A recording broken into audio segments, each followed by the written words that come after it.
Good morning everyone, welcome back to the channel. आज है 9th of April और आज के करंट अफेयर इस वीडियो में हम डिस्कस करेंगे। चलिए स्टार्ट करते हैं। पहला क्वेश्चन है, recently sitar and tanpura of which state have got geographical indication या फिर GI tags.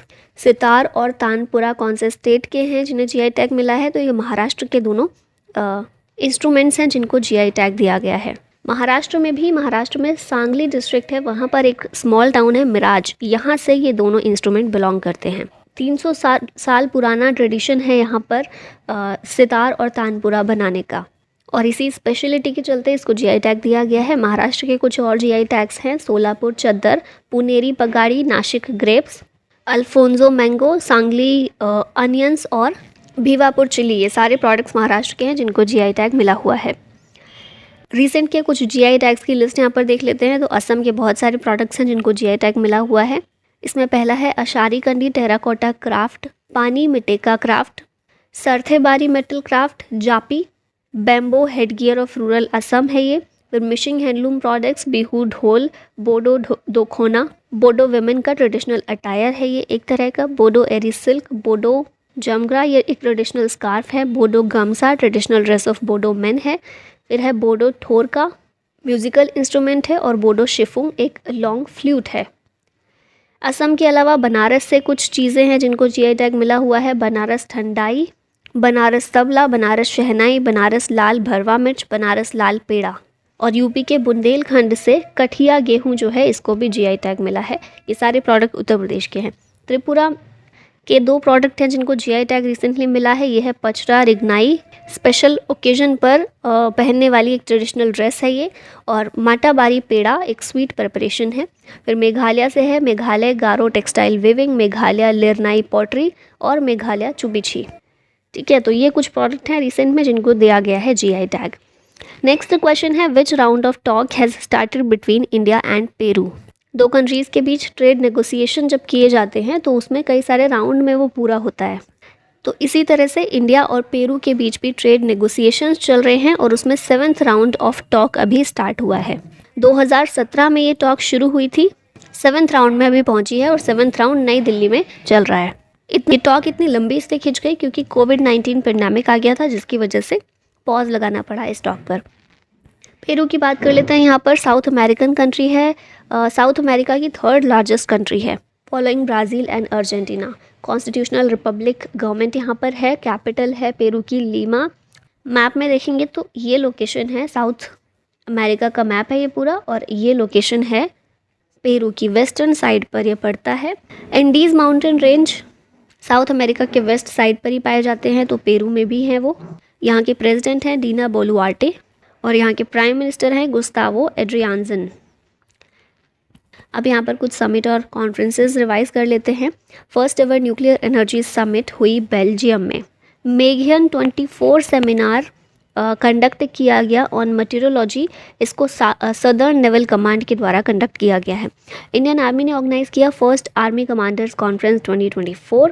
Second employment working group meeting Brasilia Brazil में हुई, क्योंकि G20 समिट इस बार ब्राज़ील ही होस्ट कर रहा है। First foreign office consultation India और मॉरिटानिया के बीच हुआ। मिनिस्ट्री ऑफ अर्थ साइंसेज ने होस्ट की है workshop on blue economy. UN ने अडॉप्ट किया first global artificial intelligence resolution. Fourth Shanghai cooperation organisation startup forum Nai Delhi में हुई। First ever India pavilion inaugurate हुआ सैन फ्रांसिस्को में। साउथ कोरिया ने होस्ट की समिट जिसका नाम है warns on AI risk to democracy. 2024 WCA global business forum Bengaluru Karnataka में हुई। और फाइनेंस मिनिस्टर निर्मला सीतारमन के द्वारा इनॉग्रेट किया गया national conference of enforcement chiefs. Which is the second international port to be acquired by India.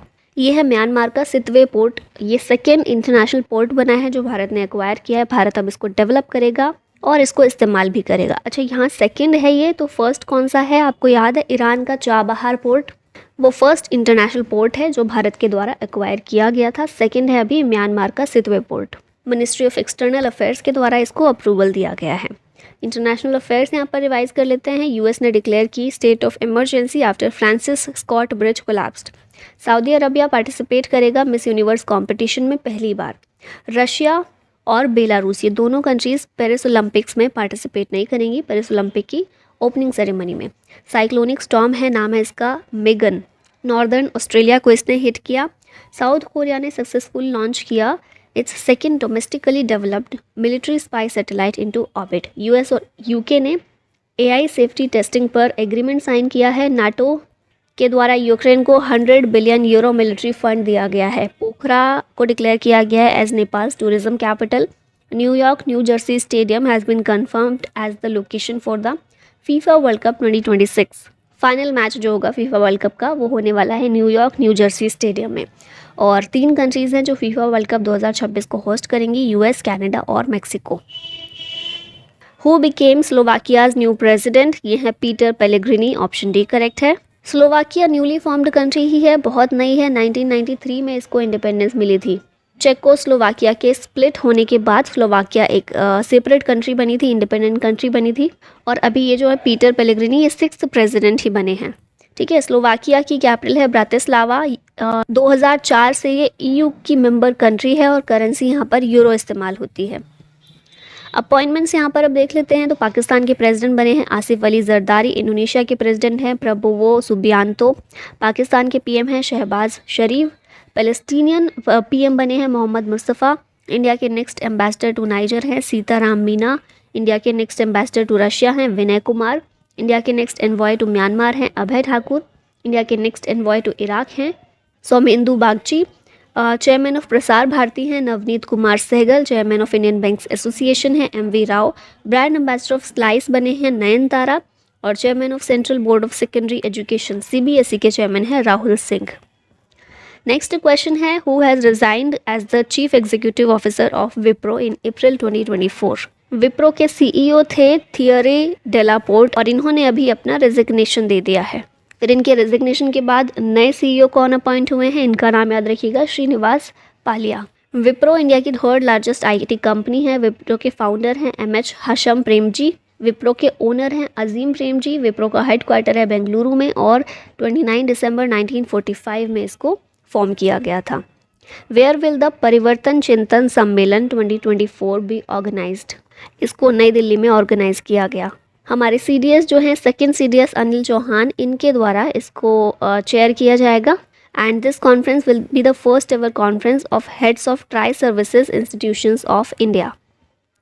Defence news यहाँ पर अब देख लेते हैं। भारत शक्ति ट्राई सर्विसेज पोखरण में देखने को मिली। DRDO ने सक्सेसफुली कंडक्ट किया है मिशन दिव्यास्त्र या फिर अग्नि 5।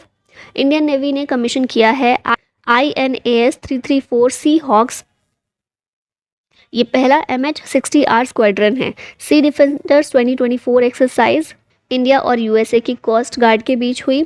नेवी ने कमीशन किया MH-60R सी हॉक मल्टी रोल हेलीकॉप्टर को एट INS गरुड़। सुमन कुमारी BSF की पहली महिला स्नाइपर बनी है। INS संध्या को कमीशन किया गया है डिफेंस मिनिस्टर राजनाथ सिंह के द्वारा। फिर उसके बाद इंडियन नेवी ने 2024 को डिक्लेयर किया है as the year of naval civilians. Exercise Sada Tanseeq India और सऊदी अरबिया के बीच होती है। ऑपरेशन सर्वशक्ति इंडियन आर्मी के द्वारा शुरू किया गया to eliminate terrorist in Jammu Kashmir. और desert cyclone 2024 military exercise India और UAE के बीच होती है। Who has launched an upgraded version of the grievance redressal system, इसका नाम है स्कोर्स 2.0। इस ग्रीवांस रिड्रेसल सिस्टम को सेबी के द्वारा लॉन्च किया गया है। ये जो सिस्टम है स्कोर्स सिस्टम, ये बेसिकली एक कंप्लेंट सिस्टम है, ऑनलाइन प्लेटफॉर्म है कंप्लेंट्स वगैरह करने के लिए। 2011 में इसको लॉन्च किया गया था और अभी अपग्रेडेड वर्जन इसका लॉन्च किया गया है जिसमें पहले से ज़्यादा टेक्नोलॉजी प्रोवाइड की गई है। तो अभी स्कोर्स 2.0 को लॉन्च किया है सेबी ने, securities and exchange board of India ने। सेबी के बारे में यहाँ बात कर लेते हैं। 12 अप्रैल 1992 में इसको फॉर्म किया गया था, एक स्टैट्यूटरी बॉडी है। एक्ट के तहत इसको बनाया गया था, securities and exchange board of India act 1992 के तहत established by parliament. Main role इसका यही है कि सिक्योरिटी मार्केट को पूरी तरह से ये देखता है, ये कंट्रोल करता है। अब देखिए सेबी तो काफ़ी बाद में बना है, 1992 में बना है। तो सेबी के एग्जिस्टेंस से पहले क्या था? Before SEBI came into existence it was the regulatory authority controlling capital issues. It had powers under the capital issues control act 1947। पहले इस एक्ट के तहत सिक्योरिटी मार्केट को देखा जाता था। फिर 1992 में सेबी को बनाया गया। इनिशियली सेबी एक नॉन स्टैट्यूटरी बॉडी थी, बाद में इसको स्टैट्यूटरी स्टेटस दिया गया। हेडक्वार्टर है सेबी का मुंबई में, रीजनल ऑफिस अहमदाबाद, कोलकाता, चेन्नई और दिल्ली में है। चेयरपर्सन है माधवीपुरी बुच और ये बनी है सेबी की पहली महिला चेयरपर्सन।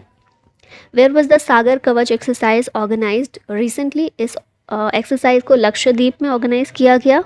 सारी मैरीटाइम सिक्योरिटी एजेंसीज इसमें पार्टिसिपेट करती हैं, जैसे कि हमारी Indian navy, Indian coast guard, marine police, fisheries, customs and other security agencies participated in the exercise.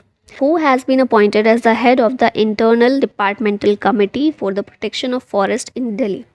Delhi में फॉरेस्ट के प्रोटेक्शन के लिए कमेटी बनाई गई है और उस कमेटी के हेड बनाए गए हैं जस्टिस नाजमी वाजीरी। दिल्ली हाई कोर्ट के द्वारा इनको हेड अपॉइंट किया गया इस कमेटी का।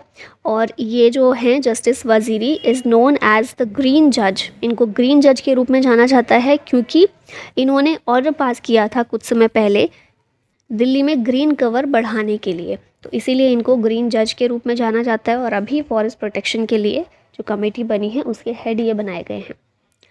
इंपॉर्टेंट फैक्ट्स यहाँ पर देख लेते हैं। As per latest India state of forest report ISFR जो रिपोर्ट है 2021 की, इसके अकॉर्डिंग अगर हम देखें तो देश में फॉरेस्ट कवर कितना है, तो टोटल लैंड एरिया का 21.71% फॉरेस्ट कवर देखने को मिलता है देश के अंदर। लार्जेस्ट फॉरेस्ट कवर भारत में कौन कौन से स्टेट्स में है, तो मध्य प्रदेश में सबसे ज़्यादा फॉरेस्ट कवर है, उसके बाद अरुणाचल प्रदेश, छत्तीसगढ़, उड़ीसा और महाराष्ट्र। फिर नॉर्थ ईस्टर्न रीजन जो है देश का, वहाँ पर highest percentage of forest cover देखने को मिलता है with respect to total geographical area of the state. इसमें मिजोरम का जो टोटल एरिया है, लैंड एरिया टोटल, उसका 84.53% फॉरेस्ट कवर है। अरुणाचल प्रदेश में 79.33% ऑफ टोटल एरिया वहाँ पर फॉरेस्ट कवर देखने को मिलता है। मेघालय में ये 76% है, मणिपुर में 74.34% और नागालैंड में 73.90% है।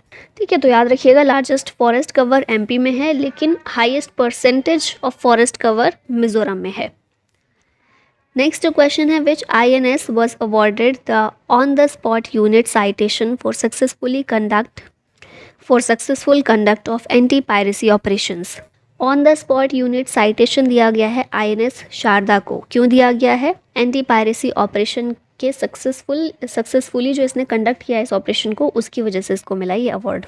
ये award admiral R Hari Kumar के द्वारा दिया गया है। ये chief of the naval staff है।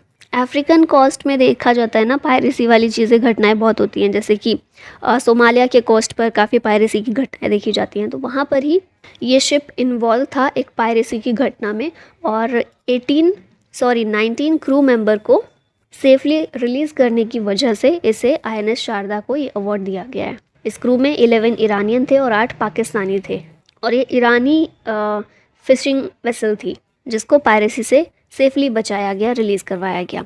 अब लास्ट में क्वेश्चन है आप लोगों के लिए, in which ocean does the mysterious giant gravity hole exist? Atlantic ocean, Pacific ocean, Arctic ocean या फिर इंडियन ओशियन? इसका आंसर बताएगा कमेंट में। और इसी के साथ इस वीडियो का होता है and. Thank you so much for watching. जय हिंद।